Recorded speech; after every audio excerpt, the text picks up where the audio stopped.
Good afternoon. Thank you for joining us. Today is April 27th, 2026, and we are here this Monday in the Commissioners' Conference Room in our Administrative Services Building on the second floor. We are here for our work session with Director of Community Planning, Infrastructure, and Resources. I think someone else will be pitch hitting for Director Ellis today.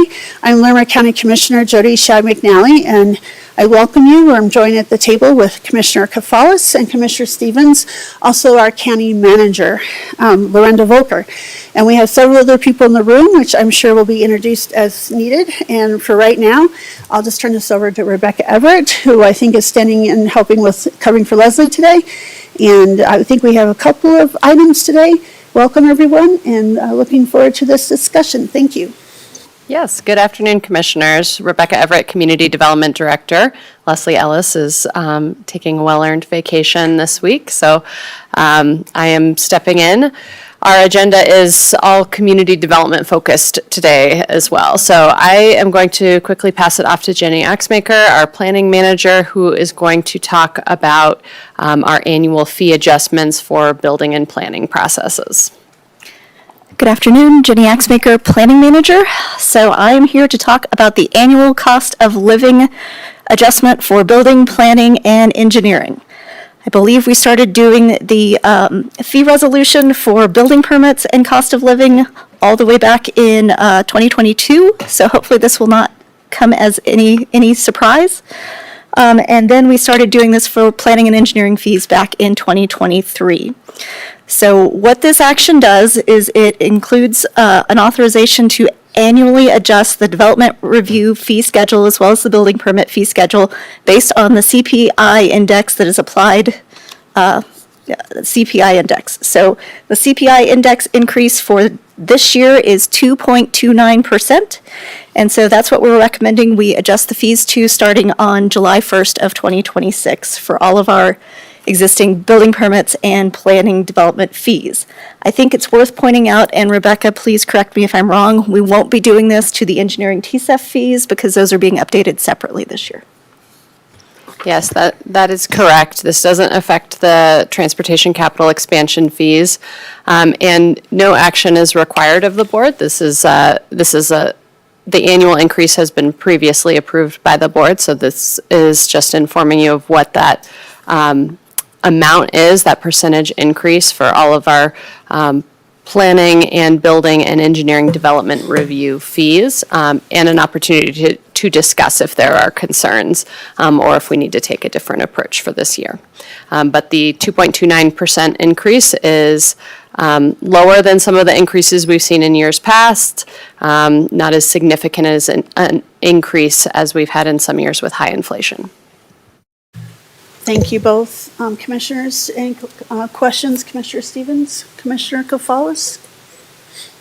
Just a quick comment, Madam Chair. Just to say thank you to you folks and our building folks. I think we've tried to, I think you alluded to this, Jenny, try to be as transparent as we can be and proactive so that so there aren't any surprises, from the building community, for our customers. So I think we've done a pretty good job of informing people, engaging people, and then making good decisions based on the realities of costs and inflation and all of that. So thank you.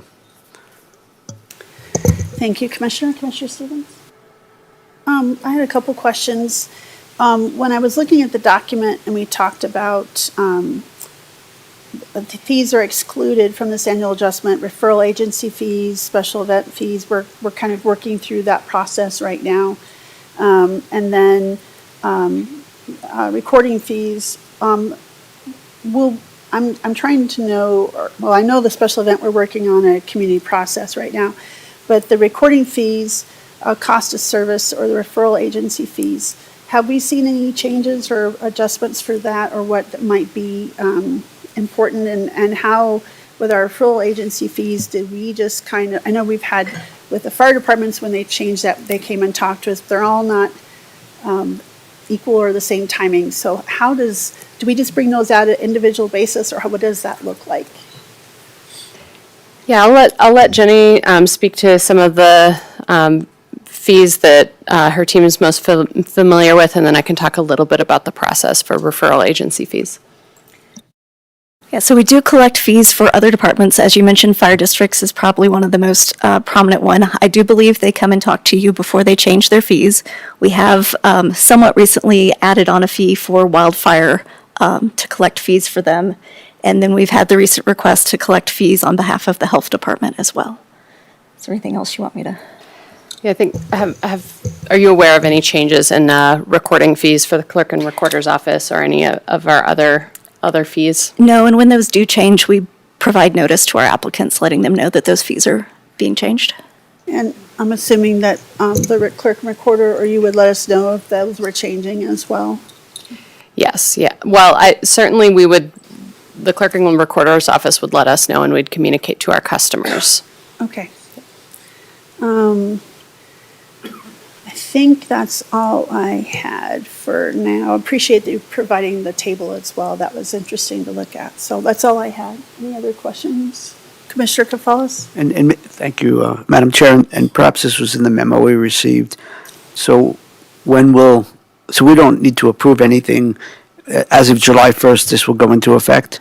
That's correct. July 1st is when this increase will take effect across the board.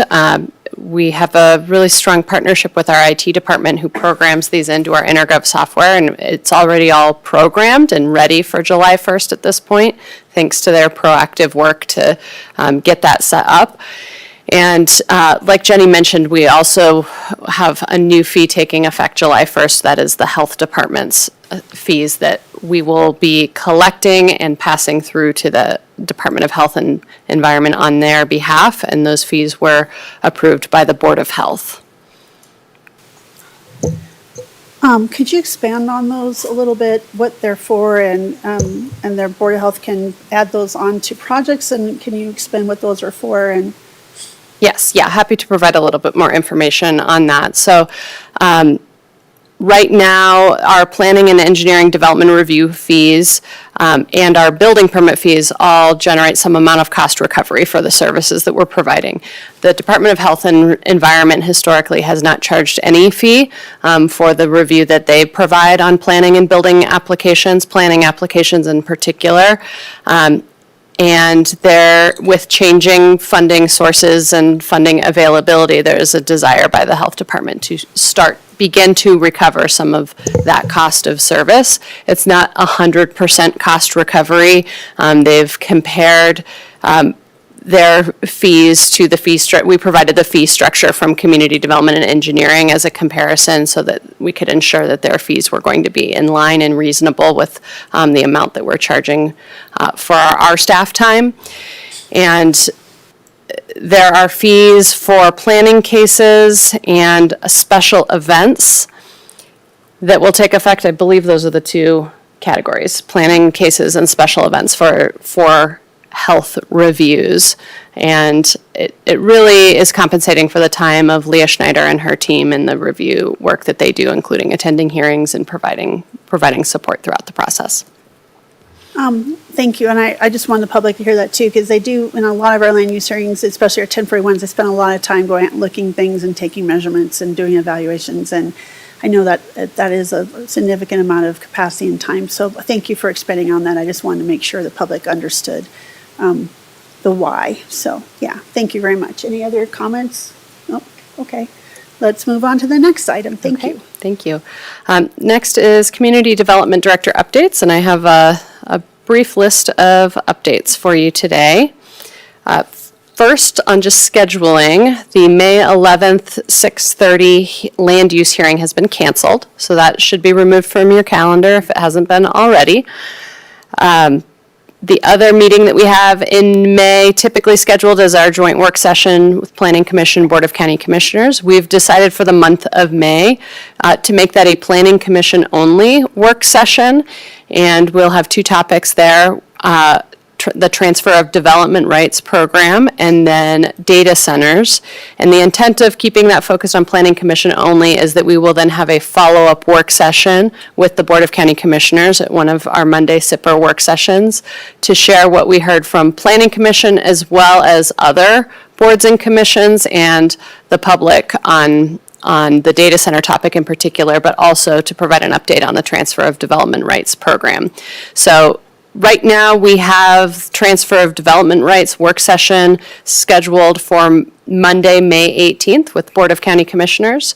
And then we have a Monday work session on June 15th with Board of County Commissioners to discuss data centers. I'm prepared to provide a little bit more of an update on data centers as well, but I want to pause and see if there are any questions about scheduling or about that work session. Certainly, Commissioner Kafals, I see your hand is raised. Yeah, thank you, and maybe you'll get into this, Rebecca. I didn't listen to the last part of your sentence. But I understand in addition to providing an update on the data center process with the Planning Commission on the date you indicated, I think you're also going to the Ag Advisory Board. I wonder, are you planning to go to the Environmental and Science Advisory Board? Yes, yeah, so that same week, we will be going to the Environmental Science Advisory Board, the Ag Advisory Board, and Planning Commission. We're also working with the Department of Economic and Workforce Development to assemble a focus group of economic stakeholders to get their perspective as well. And so we want to be able to bring back to you all as a board the collective input that we've heard from those various stakeholders, as well as the results of our public survey. So I'll provide a brief update on that as well. Last week, we launched a public survey through the Larimer Engagement Gateway on data centers. It's a pretty brief survey that asks respondents to rank potential impacts or potential benefits, provide additional detail on concerns they may have or opportunities that they may see related to data centers. And Jenny can update us on the total number of responses we've already received. So we have almost 3,000 comments. We have over 500 subscribers and about 1,100 participants. So we know that this is a topic that our community is very interested in, very concerned about, and we're thankful to have the tools within that survey platform to help us analyze some of the comments and feedback as that comes in and organize that for us. But we know that there will be a fair amount of effort to go through all of that public input and then decide how to best relate that to potential code changes that we can bring forward as staff to share with you for consideration. Had a couple of questions regards to that. First off, we had a lot of comments on Facebook and a lot of folks, emailing us and things. Are we collecting all those Facebook comments? They seem to be pretty repetitive, but they seem to be some of the same folks that are sending us some emails, but there's just a lot of, it just seems to be a firestorm right now, literally, with just all the comments. And I'm not sure, I'm just trying to understand what would be productive or helpful. I'm sure maybe it's in the text or something, send your comments here, but I'm wondering about that. Yeah, we are certainly, any emails that are coming into us, we are collecting and we are adding those into the record for the project. We are not monitoring Facebook, but we can check in with our public information office to see how to best get some of those comments. That's not something that we have access to from our department, but we can work on getting that information and making sure that there's accurate information going out to the community about where to engage. The link for the survey for people to fill out sends people straight to the page where they can subscribe for updates or access an email address to send additional comments. There's even a phone number set up too if people want to call in with comments. And so the advantage of doing it within that Larimer Engagement Gateway is that it keeps it compiled in one place. So we can send a link out to you all in case you're getting questions about that you can direct people to, and you're welcome to send any comments or emails that you're receiving directly to us, and we'll make sure we factor those in. Wonderful. My next question is, you've listed off a bunch of boards and commissions that you're looking for feedback, and I'm not trying to make assumptions here, but I'm wondering, it didn't list off the National Resources Advisory Board. And I feel like those folks have a lot of community investment and understand land use and maybe some environmental things. And I'm hoping that you might consider that as another board to maybe get some feedback from or present to, or just understand just for, since it's such a wide range of folks, and I just think it might be good just to maybe engage them in that and just get their feedback as well, so. Yeah, we could absolutely add the Natural Resources Advisory Board to our stakeholder list. We really are trying to leverage the county's appointed boards and commissions as knowledgeable stakeholders for this effort. So we appreciate that suggestion, and we can add them to our list for engagement. I appreciate that. Thank you very much.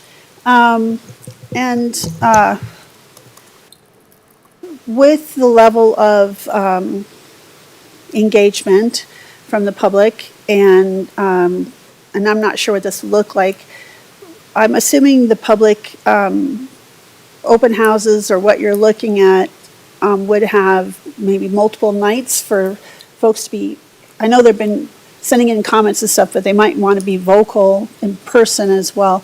Do you anticipate having a multiple night open houses, or if we have this hearing, it might take a couple of nights to have, or iterations? I mean, what are we, with all this engagement, it seems to be teeing up a more expanded process, or maybe I'm making assumptions. Now, I think we're trying to determine what the best public process is going to be for this topic in real time, and haven't made decisions about what those opportunities are going to look like quite yet. I think releasing the survey last week, seeing how much input we've gotten so far is a really helpful data point, and knowing how much time we may need to engage with the community and whether we may need to extend the moratorium out farther to give us time to work through options for the code. So I don't have an answer to that yet on exactly how we'll do it, but I'll take that as feedback or guidance to make sure that we have multiple opportunities for people to engage. And the number of people who may want to engage may necessitate several nights or meetings or opportunities for people to provide comment. Yeah, I'm not sure. It certainly, there's a couple bills happening at the state capitol, and that has certainly exacerbated lots of community gatherings and feedback, and then we see this kind of happening with, just when you mentioned already, you said 3,000 comments. It just makes me wonder if that's going to translate to public in-person engagement as well. That's just my curiosity. Yeah, and I assume that no matter what input we collect or how we do outreach leading up to public hearings, there will probably also be a need for an expanded public hearing process in addition to any kind of more informal opportunities for people to engage. So we will kind of take what we've learned from some other controversial projects and work to design a process that we think will give people a good opportunity to share their input. I appreciate that. Thank you. Any other questions or comments, colleagues? Okay, thank you. Great. I had one last update for you, and that's on the Platte River Power Authority 1041 permit that was approved last year. I just wanted to let you know that their development construction permit has been issued. They've satisfied all of the conditions that are applicable for their technical review and in order to start construction, and so they will be starting construction very soon. There will be signs that go up on a couple county roads that indicate that construction is happening, and PRPA is planning to put out information on their own social media and their own communications about construction activities out on the site. So just wanted to give you a heads up that that's happening. Commissioner Kafalis. Thank you. Thank you.